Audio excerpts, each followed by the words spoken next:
if we put ourselves in the shoes of Americans and the Israelis, जो कि हमेशा ये बात जनाब कहते रहे कि जनाब Iran is good at proxy Wars, ठीक है जी, और ईरान ने प्रॉक्सी वॉर्स का सिलसिला जो है पूरी दुनिया में शुरू किया हुआ है, and they according to them, यानी कि according to the American and according to the Israelis, they want to get rid of that proxy war things wherever the proxies are happening rather. So वो जो अगर सिलसिला है उसको ख़त्म करना चाहते हैं तो आपके ख्याल में वो गलत है या सही है या ठीक है? अभी जो सिचुएशन है दैट्स डिफरेंट, लेकिन उससे पहले का जो स्टेस है जिस पे वो वर्कआउट करते रहे या वर्किंग अभी भी कर रहे हैं अमेरिकन और इजराइलीज, वो उनका स्टेंस गलत है ठीक है? देखिए राणा साहब, बात यह है कि जो प्रॉक्सीज की बात है वो असल में फॉरवर्ड एक्सिस या फॉरवर्ड पोस्चर है ईरान का। वो हूतीज़ का, हिजबुल्लाह का, हमास का पोस्चर है। अब ये वो पोस्चर है जो इजराइल को चुभता है, बिकॉज इस पोस्चर ने इजराइल को कंटेन किया हुआ है। वरना जो इजराइल है वो तो हमा वक्त ये चाहता है कि फॉरवर्ड एक्सिस इसका वीकन हो, ईरान वीकन हो और वो ग्रेटर इजराइल बने। तो बेसिकली ये वो पार पॉलिटिक्स का वो हिस्सा है जो इजराइल को चुभ रहा है, और यूएस को भी नजर आ रहा है कि जब तक ये फॉरवर्ड एक्सिस ईरान का ख़त्म नहीं होगा और ईरान इस तरीके से इसको हम शटर नहीं कर लेंगे, सब्जुगेट नहीं कर लेंगे, सबड्यू नहीं कर लेंगे, इसका न्यूक्लियर जब तक नहीं ले लेंगे और मिसाइल्स की रेंजेस जब तक कम नहीं कर लेंगे, इजराइल सिक्योर हो नहीं सकता।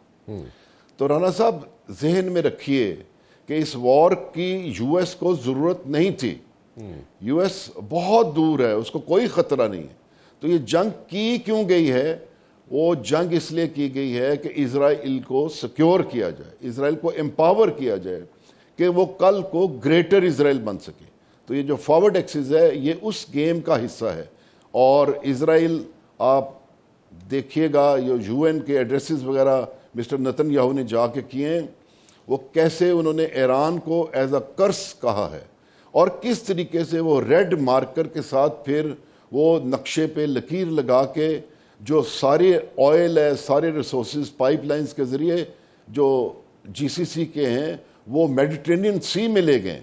तो उनके जहन में ये बड़ा प्लान जो है वो ये है कि एक एम्पावर्ड ग्रेटर इजराइल हो जो गल्फ का जो है हेजमॉन और रीजनल पावर हो, जो सारे रिसोर्सेज को यूज़ करे, स्ट्रेंगुलेट करे और यूएस का ओवरऑल जो इकोनॉमिक वायबिलिटी है वो सस्टेन हो और पेट्रो डॉलर यहाँ से यूएस की इकोनॉमी को मिलता रहे और ये खिता जो है मुकम्मल यूएस के और इजराइल के कंट्रोल में हो। ठीक है, वो बात तो समझ आती है, लेकिन इसको ज़रा थोड़े से डिफरेंट तरीके से अगर हम एनालाइज करें जन साहब, तो डोंट यू थिंक कि इसके साथ एक और चीज़ भी नथी है, एक और कंट्री भी नथी है जिसको कर्टेल करने के लिए ये सारी चीज़ें की जा रही हैं, एंड दैट इज़ चाइना। क्योंकि अगर हम देखा जाए तो ऑयल जो है वो वेनेजुएला से भी लेता रहा चाइना, ईरान से भी बहुत ज़्यादा डिपेंडेंसी है उसकी ऑयल की, और वहाँ से बड़ा फ़्लो है ऑयल का चाइना से भी, और उसको कर्टेल करने के लिए रशिया से भी लेता है। लेकिन इस वक्त स्टेप बाय स्टेप चाइना को कर्टेल करने के लिए ये स्टेप्स लिए जा रहे हैं एट दिस पर्टिकुलर मोमेंट। बहुत अच्छी बात आपने आइडेंटिफाई की राणा साहब। तो इसको आप कमाल कोरियोग्राफ्ड सीक्वेंस में ज़रा देखने की कोशिश कीजिए कि सबसे पहले जो यूएस के with in its own reach जो पॉसिबिलिटी थी कि चाइना को एनर्जी से डिस्कनेक्ट किया जाए, तो वो था वेनेजुएला। इसको वहाँ से शुरू करें, फिर इसको आप रिलेट करें कंटेनमेंट ऑफ चाइना के साथ, कंटेनमेंट ऑफ एशिया के साथ, फिर आपको इसको प्रिवेंटिंग द रीसर्जेंस ऑफ रशिया के साथ इसको लिंक करें। फिर इंडो पैसिफिक स्ट्रेटजी जो यूएस ने बनाई थी और इंडिया को स्ट्रेटेजिक पार्टनर और काउंटर वे टू चाइना बनाया गया था। तो ये पूरा प्रोसेस जो है वो सिर्फ ऑयल से भी बड़ा है। ये एशिया की डोमिनेंस है, ये चाइना की डोमिनेंस है। तो बहरहाल coming to the oil only और एनर्जी, तो बिल्कुल China is also being pinched hair.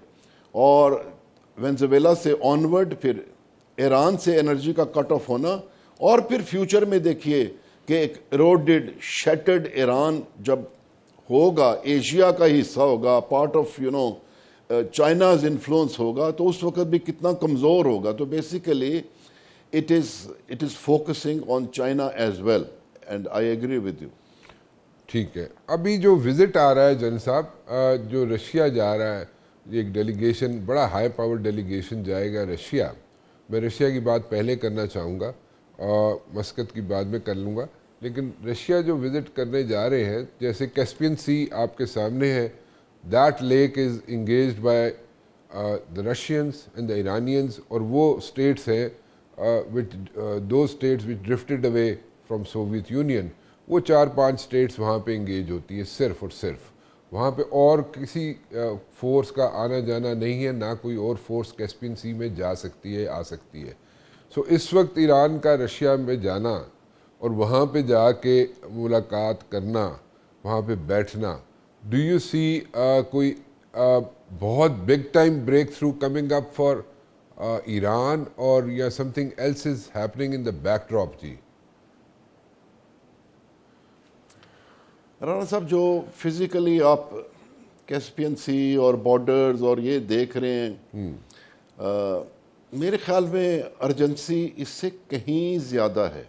अच्छा, बिकॉज टाइम जिस तरीके से आपने भी आइडेंटिफाई किया, mister Trump is gathering his forces, वो कुछ और इशारा करती हैं। जिस तरीके से वो अपने फोर्सेस इन्हेंस करें, तो ये इसके ग्राउंड लिंकेजेस और इस तरह की चीज़ें, इनसे ज़्यादा अर्जेंट जो चीज़ है किसी तरीके से कि ईरान जो है रशिया के साथ मिलके अपना वज़न बढ़ाना चाह रहा है और रशिया की डिप्लोमेटिक सपोर्ट हासिल करना चाह रहा है।